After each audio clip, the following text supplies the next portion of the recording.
औज़ुबिल्लाहिमिनश्शैतानिर्रजीम बिस्मिल्लाहिर्रहमानिर्रहीम। अस्सलामु अलैकुम डियर स्टूडेंट्स। आज की वीडियो के अंदर हम एक्सक्रीशन इन एनिमल्स के बारे में बात करेंगे और एक्सक्रीशन इन एनिमल्स का एक सब टॉपिक डिस्कस करेंगे, एक्सक्रीटरी प्रोडक्ट। इसको स्टार्ट करने से पहले बच्चे मैं आपको बता दूं कि एक्सक्रीशन क्या होता है। तो बहुत से जानदारों के अंदर बहुत सी चीज़ें जो है वो वेस्ट प्रोडक्ट के तौर पे पैदा होती हैं और वो वेस्ट प्रोडक्ट उनकी बॉडी को नुकसान पहुंचा सकती हैं।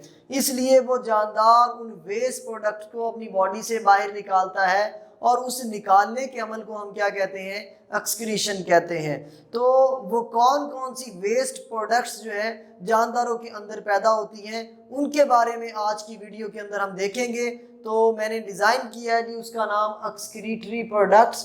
3 तरह की एक्सक्रीटरी प्रोडक्ट्स बच्चे जानदारों के अंदर पैदा होती हैं, उनको देखते हैं जी। आए, पहली जो प्रोडक्ट है वो है जी वाटर, दूसरी है जी साल्ट और तीसरा है जी मेटाबॉलिक वेस्ट। वाटर की सबसे पहले हम बात करते हैं जी। वाटर जो है वो हाइपोऑस्मोटिक कंडीशन के अंदर act as a waste material. देखिए जी, एक जानदार जो ऐसे इन्वायरमेंट में रह रहा है जहाँ पे उसके इर्द गिर्द पानी की बहुत ज़्यादा एक्सेस है, तो वो पानी उसकी बॉडी के अंदर इंटर होना शुरू हो जाएगा, जिससे वो ज़्यादा पानी उसकी बॉडी के अंदर आना शुरू हो जाएगा, तो वो वेस्ट प्रोडक्ट बन जाएगा। वो पानी उसके लिए ज़्यादा जो है वो वेस्ट है, तो वो उसको as a waste product body से बाहर निकालेगा।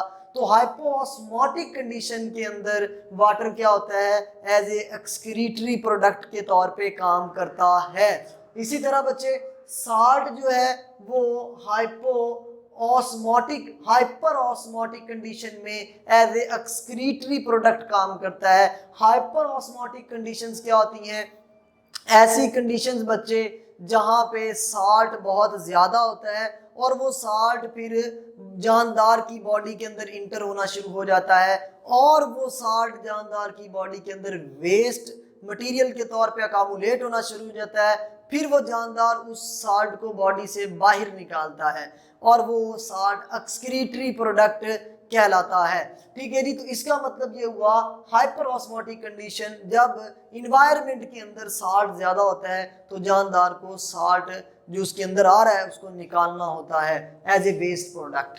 ठीक है जी, तीसरा जो मोर इम्पॉर्टेंट वेस्ट मटेरियल है वो क्या होते हैं जी, मेटाबॉलिक वेस्ट होती हैं। मेटाबॉलिक वेस्ट क्या होती हैं, हमारी बॉडी के अंदर बहुत से केमिकल रिएक्शंस चल रहे हैं, मॉलिक्यूल्स टूट रहे हैं, बन रहे हैं, उनके टूटने और बनने के दौरान कुछ ऐसे केमिकल्स पैदा होते हैं जो हमारे लिए टॉक्सिक होते हैं, उनको हम क्या कहते हैं, मेटाबॉलिक वेस्ट। क्योंकि वो मेटाबॉलिज्म के नतीजे में पैदा हुए हैं इसलिए हम उन्हें क्या कहते हैं, मेटाबॉलिक वेस्ट कहते हैं। तो ये थर्ड टाइप की जो वेस्ट होती हैं इनको बॉडी से बाहर निकाला जाता है। These are very very important excretory product and these are main excretory product for the animals. तो देखते हैं बच्चे वो कौन कौन सी मेटाबॉलिक वेस्ट हैं और वो कहाँ से आती हैं, क्या उनका रोल होता है, देखेंगे नहीं। तो मेटाबॉलिक वेस्ट जो है बच्चे, मैंने यहाँ पे बात की, मेटाबॉलिक वेस्ट जो है वो कहाँ से आती है जी, तो हमारी बॉडी के अंदर प्रोटीन्स और न्यूक्लिक एसिड्स होते हैं जी। तो प्रोटीन्स की ब्रेकडाउन जब की जाती है तो उनसे क्या पैदा होते हैं जी, अमाइनो एसिड्स। और अमाइनो एसिड से फिर उनका हमें पता है जी, अमाइनो एसिड का फार्मूला अगर मैं यहाँ पे राइट डाउन करूँ तो ये अमाइनो ग्रुप है, ये कार्बन है, ये कार्बोक्सिलिक ग्रुप है और यहाँ पे एक H है, यहाँ पे कोई R, कोई अल्काइल ग्रुप होगा, ये एक अमाइनो एसिड है। तो किसी भी प्रोटीन की बच्चे जब हम ब्रेक डाउन करते हैं तो उससे क्या बनता है, अमाइनो एसिड्स निकलते हैं और उन अमाइनो एसिड से अमाइनो ग्रुप को फिर क्या करवाया जाता है, रिलीज करवाया जाता है बॉडी के अंदर और इस प्रोसेस को हम क्या कहते हैं, डी अमाइनेशन। क्या कहते हैं बच्चे, डी अमाइनेशन कहते हैं। तो अमाइनो एसिड से अमाइनो ग्रुप का निकालना डी अमाइनेशन कहलाता है। तो अमाइनो ग्रुप को आगे फिर क्या किया जाता है, या रिसाइकल या रीयूज कर लिया जाता है। What is meant by recycle और रीयूज, यानी कि इन अमाइनो ग्रुप को दोबारा नए अमाइनो एसिड्स बनाने में इस्तेमाल कर लिया जाता है। या फिर वो क्या कर लिए जाते हैं जी, उन्हें जो रिसाइकल नहीं हो सकते, जो रीयूज नहीं हो सकते, उन्हें बॉडी से बाहर निकाला जाता है। और वो जो बॉडी से बाहर जो बॉडी से बाहर निकाला जाता है वो वेस्ट मटेरियल होता है जी। वो अमाइनो ग्रुप को पहले किसी डिफाइंड प्रोडक्ट के अंदर कन्वर्ट किया जाता है, फिर उसको बॉडी से बाहर निकाला जाता है। क्योंकि अगर ये अमाइनो ग्रुप जिनको हमने रिलीज करना है ये अगर हमारी बॉडी के अंदर रह गए तो ये हमारी बॉडी के अंदर डिफरेंट प्रॉब्लम्स काज करेंगे। वो डिफरेंट प्रॉब्लम्स क्या काज करेंगे जी, मैंने इधर राइट की है जी। वो डिफरेंट प्रॉब्लम्स ये हैं कि हमें कॉमा में हमारी बॉडी जा सकती है, हमें दौरे वगैरह पड़ेंगे, झटके लगेंगे जी, हमारी बॉडी के अंदर टॉक्सिसिटी हो सकती है, इसके अलावा हमारे जॉइंट्स का प्रॉब्लम हो सकता है। डिफरेंट तरह की कंडीशंस हमें फेस करना पड़ सकती हैं अगर ये जो अमाइनो ग्रुप जिन्हें हमें रिलीज करना था वो रिलीज ना हो, वो बॉडी के अंदर ही रहें। तो फिर इन अमाइनो ग्रुप को रिलीज कैसे किया जाता है, इन डिफरेंट फॉर्म्स में रिलीज किया जाता है। लार्ज अमाउंट में जो अमाइनो ग्रुप है वो किस फॉर्म में रिलीज किया जाता है, यूरिया की फॉर्म में, अमोनिया की फॉर्म में या यूरिक एसिड की फॉर्म में। इन तीनों में से किसी एक प्रोडक्ट में कन्वर्ट करके उसे बॉडी से बाहर निकाल दिया जाता है। और स्मॉल अमाउंट में वो कैसे कन्वर्ट किया, कैरिटीनिन, ट्राईमिथाइल अमाइनो ऑक्साइड की फॉर्म में कन्वर्ट करके उन्हें बॉडी से बाहर रिलीज कर दिया जाता है।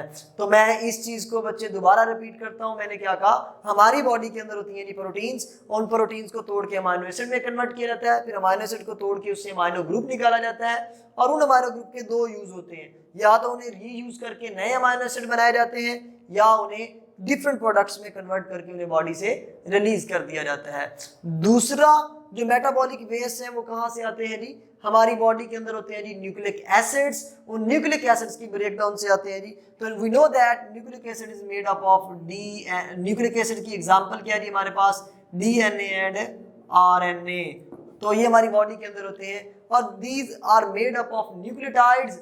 हमें पता है न्यूक्लिक एसिड्स न्यूक्लियोटाइड्स के बने होते हैं और न्यूक्लियोटाइड्स के अंदर एक बड़ा इंपॉर्टेंट कॉन्स्टिट्यूएंट होता है और वो कौन से होते हैं जी, नाइट्रोजनस बेसिस। और वो कौन कौन सी होती है जी, प्यूरीन्स एंड पायरिमिडीन्स। प्यूरीन कौन सी होती है जी, वो हमने पढ़ा हुआ है, purine and pyrimidine, adenine, guanine, cytosine, thymine, uracil, ये क्या है जी, नाइट्रोजनस बेसिस है।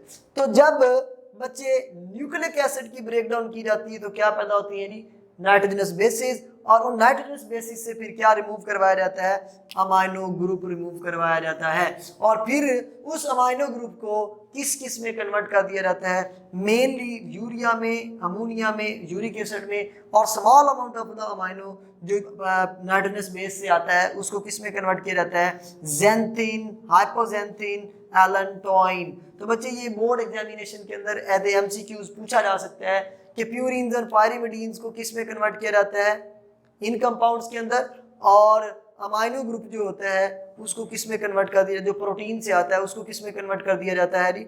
अगर आप इस चीज़ को हम रिमूव कर दें और इस तरह से रहे तो ये ठीक है। तो ये चीज़ें जो मैंने नीचे, ये जो चीज़ें मैंने राइट डाउन की हैं, these are the metabolic waste, these are the metabolic waste of different animals in different environments. तो ये मेटाबॉलिक वेस्ट होती हैं, इनको बॉडी से बाहर निकालना क्या कहलाता है, हम सब इधर, इनको बॉडी से बाहर निकालना क्या कहलाता है जी, एक्सक्रीशन कहलाता है। Removal of waste metabolites are known as excretion. और इनको निकालना क्यों जरूरी है, अगर ना निकाला तो ये कंडीशंस हमें हमारी बॉडी के अंदर फेस करना पड़ सकती है, एनिमल्स को फेस करना पड़ सकती है। तो these are all about excretory products, कि एक्सक्रीटरी प्रोडक्ट्स एनिमल्स के अंदर क्या होते हैं। उन 3 तरह की मेन एक्सक्रीटरी प्रोडक्ट्स हैं बच्चे, उनको मैंने डिटेल में एक्सप्लेन कर दिया। तो यही था आज का हमारा टॉपिक। नेक्स्ट लेक्चर के साथ हम हाजिर होंगे। अल्लाह हाफिज़।